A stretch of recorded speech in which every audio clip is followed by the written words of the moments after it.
जय हिंद दोस्तों यह वीडियो स्पेशली उन पेंशनर्स के लिए है जो सेना से इनवैलिड आउट हुए हैं किसी भी डिसेबिलिटी के कारण, लेकिन उनकी डिसेबिलिटी नाना प्रकार की होने के कारण, यानी कि not attributable to nor aggravated होने के कारण उनको डिसेबिलिटी एलिमेंट नहीं दिया जा रहा है। लेकिन इसमें काफी पेंशनर्स की शंकाएं रहती है कि हम तो पीस में हुए थे इसलिए जो है उनको नहीं दिया गया, हाइपरटेंशन का था। लेकिन दोस्तों आज का यह केस, इस केस में मैं आपको बताऊंगा कि ऐसा ही एक केस जिसके ऊपर अब पीपीओ जारी हो चुका है, उनकी पेंशन बढ़ चुकी है, 8 लाख के तकरीबन उनका एरियर भी आ चुका है दोस्तों, उनकी जनवरी की पेंशन स्लिप भी जारी हो चुकी है। आप इस वीडियो में मैं सारी चीजें बताऊंगा दोस्तों।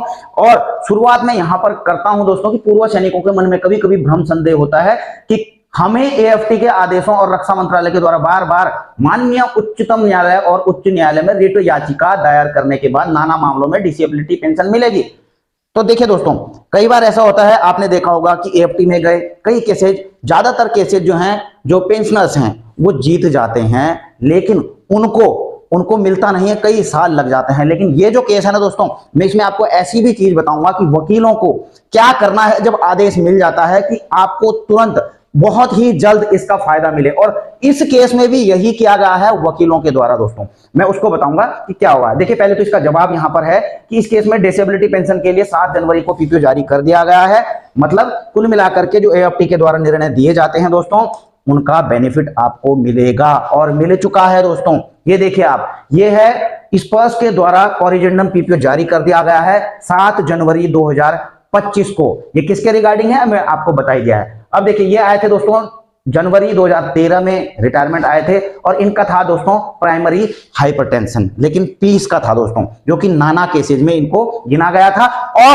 और दोस्तों इनको कोई भी डिसेबिलिटी एलिमेंट नहीं मिल रहा था। लेकिन अब केस करने के बाद दोस्तों एएफटी में ये सारा मिल चुका है इनको, और वो केस की कॉपी भी मैं आपको बताऊंगा दोस्तों। ये देखिए, इनकी 30% डिसेबिलिटी थी, इनको नहीं मिल रहा था। लेकिन अब करंट पेंशनरी इंटाइटलमेंट में आप देख रहे हैं पीपीओ में service pension with disability element, बिल्कुल डिसेबिलिटी एलिमेंट भी इनको मिल चुका है। और ये देखिए सर्विस पेंशन है और डिसेबिलिटी एलिमेंट ये आप देख रहे हैं यहां पर, ठीक है, ये यहां पर मिल चुका है 21 फरवरी 2020 से। तो ये है दोस्तों। इससे पहले आप देख रहे हैं ओरिजिनल डिटेल में क्या क्या हुआ है।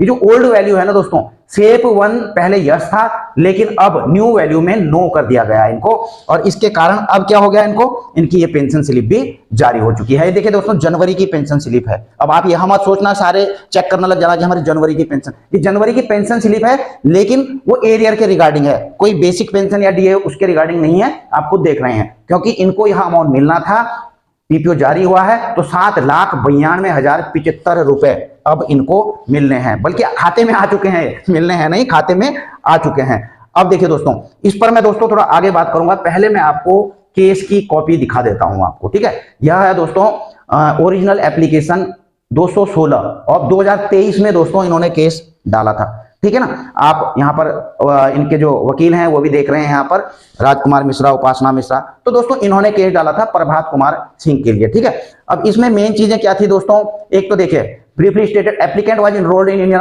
एयरफोर्स ऑन 1973 में भर्ती हुए थे, 2013 में रिटायर हुए, low medical category on attaining age of superannuation at the time of discharge from service. The release medical जो आरएमबी होती है ना दोस्तों, तो उसमें उनको क्या असेस किया गया था, उनकी डिसेबिलिटी प्राइमरी हाइपरटेंशन, और 30% किया गया था फॉर लाइफ। लेकिन उसमें क्या हुआ, opine that disability to neither attributable to nor aggravated by service, यानी कि यह जो पीस में होती है ना, तो उसके कारण जो है नाना केस में इनको गिना गया, और applicant claim for the grant of disability pension was rejected, कि आपको डिसेबिलिटी पेंशन नहीं मिलेगी क्योंकि इनको नाना में कर दिया गया, ठीक है ना। तो ऐसे कई मामले हैं दोस्तों। अब देखिए इसमें इन व्यू ऑफ सेटल्ड, ये मैं उसके बाद की बात बता रहा हूं दोस्तों, ये कई सारे तथ्य हैं यहाँ पर, मैं सारे पर चर्चा नहीं करूंगा, मोटे मोटे पॉइंट आपको बता देता हूं कि in view of settled position of law on attributability we find that the RMB has denied attributability to the applicant only by endorsing that the disability primary hypertension is neither attributable to nor aggravated by service on the ground of onset disability on इतना while posted in peace location. देखिए, जब ये peace location में थे उस समय इनको primary hypertension हुआ, इसलिए जो है इनको नाना में गिना गया, ठीक है, नाना केस में इनको गिना गया और जिसकी वजह से क्या हुआ दोस्तों, इनको मिला नहीं है। चलो मैं अब डायरेक्ट इसके रिजल्ट पर चलता हूं कि कोर्ट ने दोस्तों क्या आदेश दिया है। एएफटी ने दोस्तों हायर कोर्ट के डिसीजन का हवाला देते हुए भी इसके ऊपर जो डिसीजन दिया है आप यहां पर देख रहे हैं कि original application number so and so, ठीक है ना, allowed the impugned order rejecting the applicant claim for grant of disability element disability pension is set aside. The disability of the applicant is held as aggravated by Air Force service.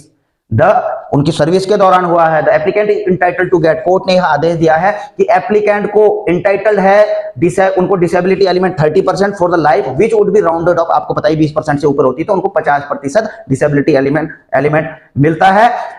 अब मिला कितना, दिया कितना, 2020 से बताया था ना मैंने आपको, जबकि 2013 की retiring for the 3 preceding years from the date of filing of the original application। जब इन्होंने ओरिजिनल एप्लीकेशन डाली है ना दोस्तों, तो उससे 3 साल पहले, 23 में मैं आपको बताया था, 24 में इनको मिल भी गया और 3 साल पहले से मिला 2020 से। तो यह आदेश जो है कोर्ट ने इनको दिया था। और देखिए, the respondent are further directed to give effect to this order a period of 4 month, 4 महीने के अंदर इसको जारी करने के लिए कहा गया था। Copy of receipt, default will be invite interest eight 8% per annum. अब आप सोचेंगे दोस्तों कि कईयों हमारे केस कईयों के रहते हैं कि होता ही नहीं है उसमें। देखिए होता क्या है, जब आदेश दिया गया दोस्तों, तो 4 महीने का समय दिया गया था। जब 4 महीने का समय दिया गया दोस्तों, कार्रवाई नहीं हुई, इंप्लीमेंट नहीं हुआ, एग्जीक्यूशन नहीं हुआ, तो इसके बाद जो वकील हैं उनका काम होता है दोस्तों एग्जीक्यूशन एप्लीकेशन फाइल करना। जी हाँ दोस्तों, कि जो आदेश दिया गया है एएफटी से उसकी पालना नहीं की गई है।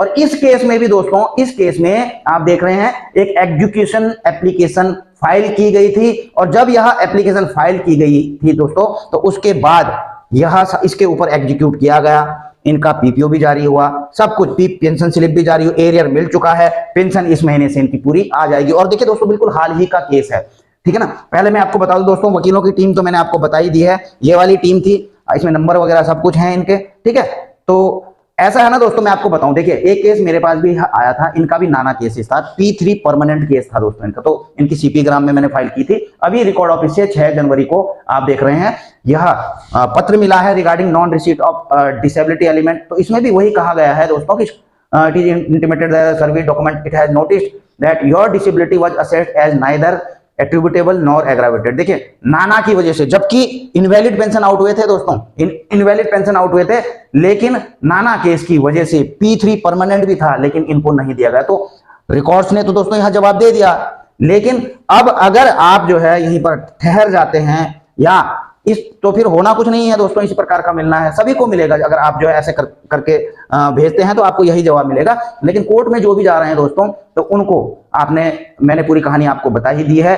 लेकिन कोर्ट में जाना आपका काम है, वो आपकी मर्जी है, आप जाएं चाहे ना जाएं, क्योंकि दोस्तों बिना मरे तो स्वर्ग मिलता नहीं है। आपको खुद, अगर आपका कुछ ऐसा केस है तो आपको खुद ही इनिशिएटिव लेना पड़ेगा, संपर्क करना पड़ेगा एएफटी के वकीलों से दोस्तों, उनसे पूरी बातचीत करनी पड़ेगी। जो भी डॉक्यूमेंट्स उनकी तरफ से मांगे जाएंगे, हालांकि वो पूरा असिस्ट करते हैं आपको, वही जो है कुछ डॉक्यूमेंट्स आपके पास नहीं भी होंगे तो वो खुद ही मंगवा लेते हैं, जो भी है दोस्तों। लेकिन उनसे आप अपने केस की मजबूती से लेकर के, कमजोरियों से लेकर के, फीस से लेकर के सारी चीजें डिस्कस होनी चाहिए। उसी के बाद आपको आगे कार्रवाई करनी चाहिए। बाकी दोस्तों आपको जो भी अच्छा लगे आप करें, आपकी मर्जी है। इसी के साथ अपनी वीडियो यहीं पर समाप्त करता हूं। जल्द मिलेंगे नई वीडियो में नई जानकारी के साथ। जय हिंद, वंदे मातरम।